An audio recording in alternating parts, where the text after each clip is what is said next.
So this is my classic juice box, which has finally given up the ghost. It's ending with 6 short beeps, which claims to be a pilot light error. I think Enel X just got tired of supporting it. And it's not charging my car anymore. So I bought this guy used because its cable's been cut off, but I have a cable from this guy, so I just need to move it over.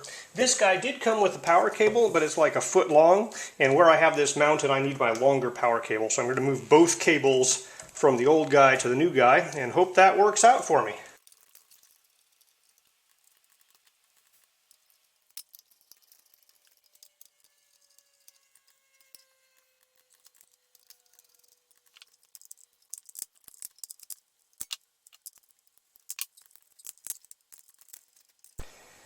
Alright, I have the 2 hots from the 240 volt NEMA 1450 plug.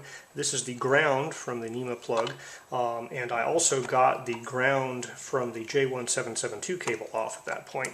Now I just need to remove this cable gland.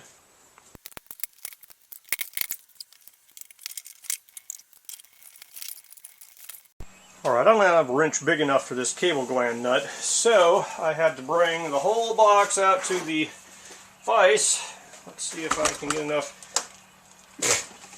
That kind of works. I'm unscrewing the nut on the inside.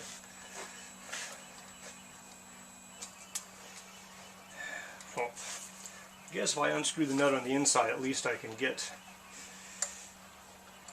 the whole thing out and then work on the nuts on the outside.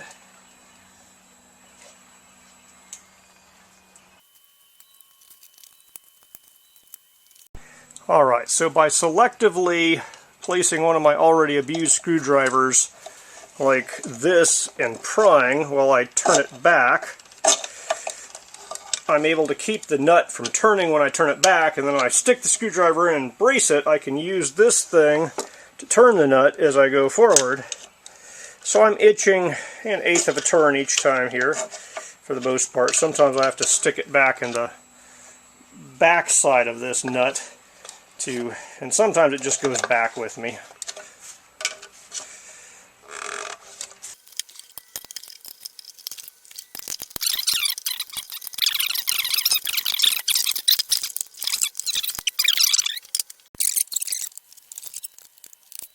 Yeah, those cable glands are in there pretty well. So I guess props to the original eMotorworks people. I don't know why this side would be easier to turn than that side, but I've clamped the other side, and I'll give it a shot.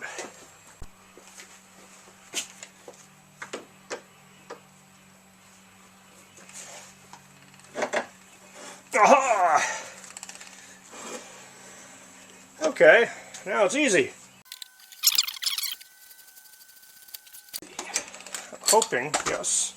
I'm hoping I get the cable out of this cable gland without having to remove these little rings. It's not a guarantee, but I think it'll happen. Especially if I push them through one at a time, or pull them through one at a time. Oh, no problem. Alright, so now the big issue is, will this cable fit in the cable glands that came with the 32 amp juice box, because this is the super duper cable here. It was a 40 amp juice box, but this is the bigger than usual 40 amp cable. So that cable's a monster. Well, I didn't damage any threads, but the outside of those nuts sure look chewed up. The real important question is, will this side be any easier? I'm hoping so. Oh, hey. Nope, it's unscrewing the top, not the cable gland. So I guess I'm going to do the same thing I did last time.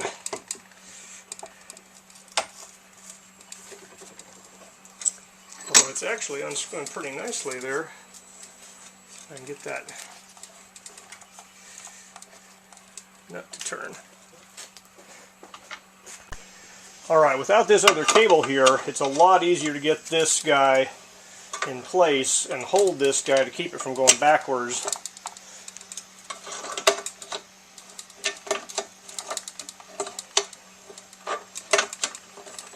Still not a lot of room to move around in there. and it's still pretty tight, but there we go. Now I should probably unhook the rest of these cables from the rest of this thing before I try pulling it out of there. Alright, this small orange cable that goes up here is the pilot signal, and that is going into the control board, and it really doesn't carry any current to speak of. I might, if I'm lucky, be able to just pull it out of this zip tie without having to cut the zip tie. Alright. Now we also have a green cable, which is probably going to ground somewhere, and then the red and the black cables. So this is probably the green for ground, and then the red and the black cables are going up to here. I might be able to unhook those without taking this circuit board off. But I also have a ferrite ring here, the current sensing loop there. So I'm probably going to have to take off at least one end of this white thing to get the guy off. I think I'm just going to take this whole green circuit board out just to make things a lot easier, so I'm not trying to work around underneath it. I think these nuts might be 8.5 millimeter. My 9 millimeter socket is pretty loose on them. My 3/8 socket is even more loose. So we're just going to go with a 9 millimeter socket. It'll work.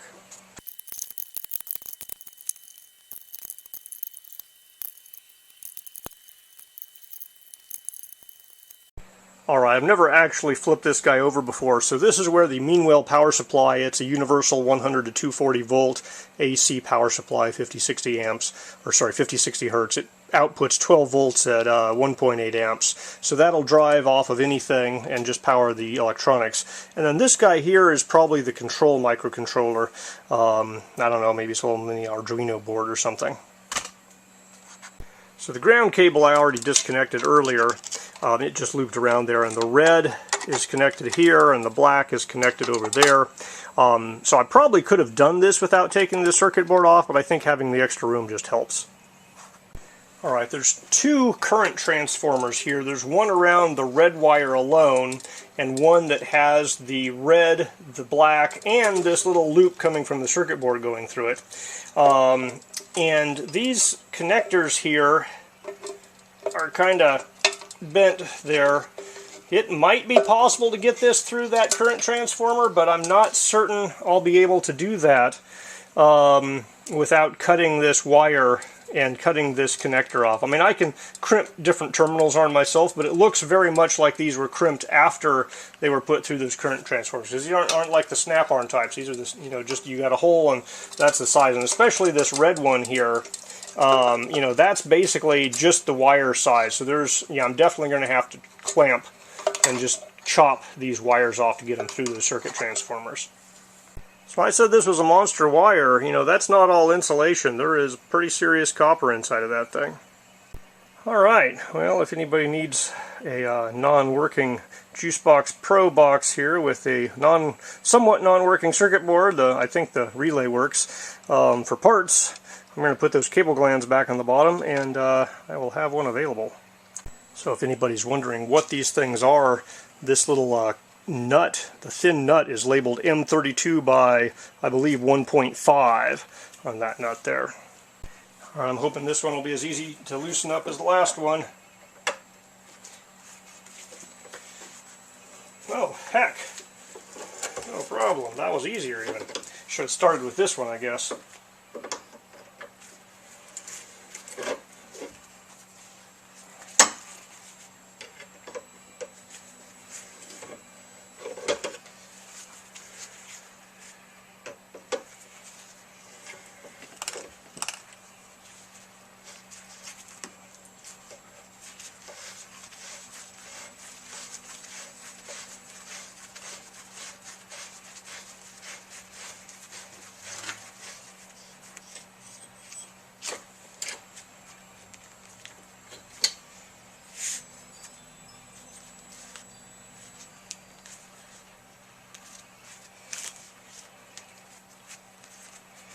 Alright, you can see how this cable gland, how much it pinched when it got tightened up there.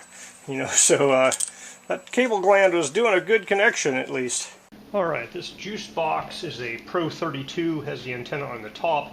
It has security screws on it, and so they're kind of a torque screw with a hole in the center, so you need to have a kind of security screw bit set to be able to open this guy up. Now when you open this lid up, you have to be careful because there's a ribbon connector here that plugs into this guy. So you need to lift this thing here up to release that ribbon connector so you can take the lid off.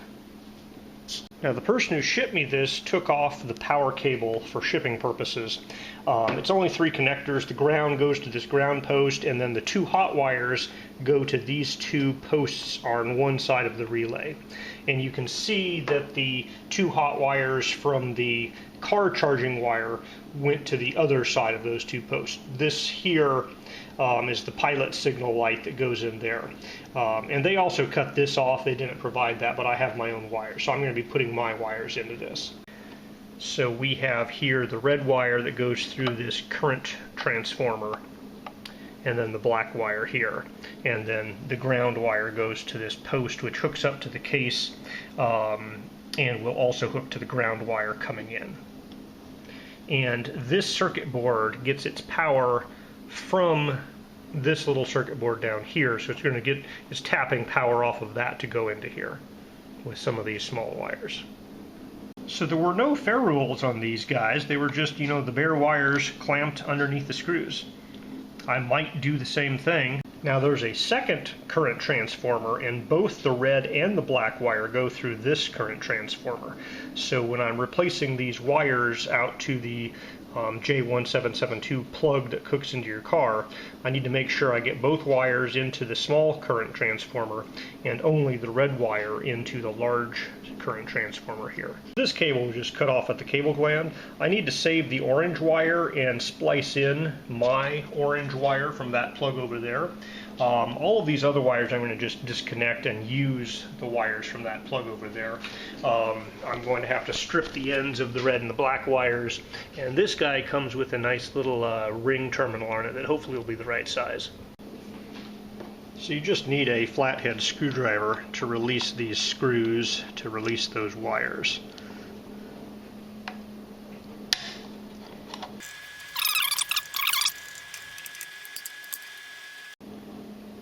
Notice also the purple wire, which is also inside of this current transformer. That's probably a wire used for testing the transformer to make sure it's working. So this grounding post actually has a washer and a nylon lock nut that were holding this guy down, but there's also another nylon lock nut and washer underneath that. And I know there were 2 wires attached to this thing, because there's a ground from the house power supply and a ground that goes out to the car. And so I'm assuming that maybe they had one grounded to the aluminum box and another one down on top of that grounding through that. I'm a little concerned about how that was set up. But I don't know how it was set up initially because this wire wasn't attached when I received it. So I'm going to take the other one off and take a look at how these 2 grounding pins will work. It might be best if I can get these 2 grounds to touch each other. I want to have them pinched together if I can do that in such a way that it also touches the grounding plate down here. So a 9mm socket fits these nylon lock nuts very well. Unfortunately, you need a deep socket if you want to be able to get down and access the one at the very bottom there. Alright, so once all of these 3 cables are disconnected, you can pull them out. I am going to take this guy out and save that. It's kind of tight in that current loop there, so I'm hoping my cables are no bigger than these cables because it's tight getting both of these in this guy. Not sure it'd be any easier to do one at a time. It seems to be a little easier to do one at a time. You have less friction on each one at least. So my cable came from a Juicebox 40 unit, but it actually looks like the original cables had slightly more copper. That might just be because it's squished flat. Definitely had thicker insulation, so Since this came from a 40 amp unit, I'm not worried about going down to a 30 amp or a 32 amp unit, but it does look like the cables that came with this Juicebox 32 are very nice cables. Now don't forget to put this little screw thing on your cable before you put it through the cable gland.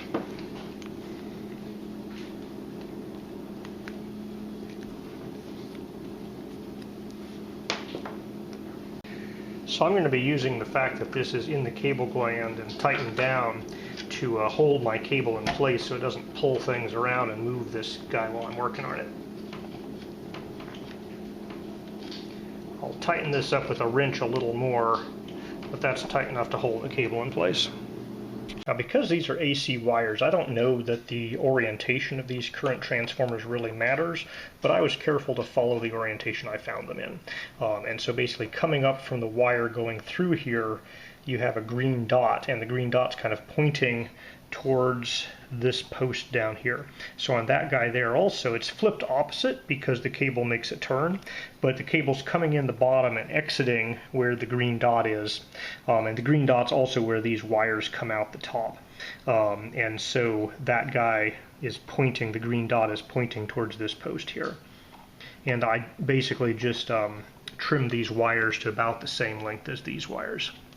Now my ground wire is a little longer, so I have it coiled up and curled in here. I put the washer on the bottom, and then I'm putting this guy down, and I'm not going to fix that in until I get the power wire coming in, because the ground has to touch that guy there as well. Now I could just reinstall the provided power cable, but it's only about 1.5 feet long, and where I have this thing located, the cable from my previous juice box is going to work a lot better. So I've moved the gasket and this little knob thing to the bottom of the cable. My previous classic juice box with the silver box had terminals for all 3 connectors, so I'm going to have to cut those ring terminals off the 2 hot lines. And I may possibly need to cut a little bit of this black insulation off just to get it far enough in to reach where it needs to be. This cable also has a non-connected neutral connector here. The neutral's not used, and so this cable doesn't even have it wired in, but this cable does have a connection to that neutral pin and a cable going all the way through it. So if I were designing this, I'd make this circuit board about 2 inches shorter. Get a lot of wire clearance area here.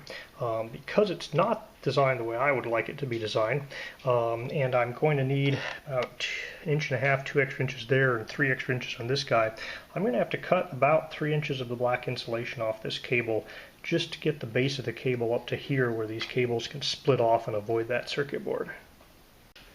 So with a careful application of a razor knife, you can do a circle around the outside of the insulation and then a line up here. And if you've been careful enough, you will not split the paper protective sheathing here, so you know that you haven't damaged or compromised the insulation of the wires underneath, and then you can just peel that thing off and get extra length. Now if you don't do a careful application, you'll either nick the insulation here, which is bad, or draw a little blood, which is survivable. Alright, so I have both ground connections touching each other and touching that aluminum base plate. Unfortunately, my socket isn't long enough to get all the way down, so I had to tighten it up with an open-ended box wrench. You can only do about a 1/4 turn or so at a time with all this other stuff around there. Alright, with the black and the red wire connected, the only other order of business is connecting the pilot wire. So no real current flows through this guy. I'm just going to be using a wire nut to connect them together. And now we just have to get this little ribbon connector in here and snap down and close up the lid.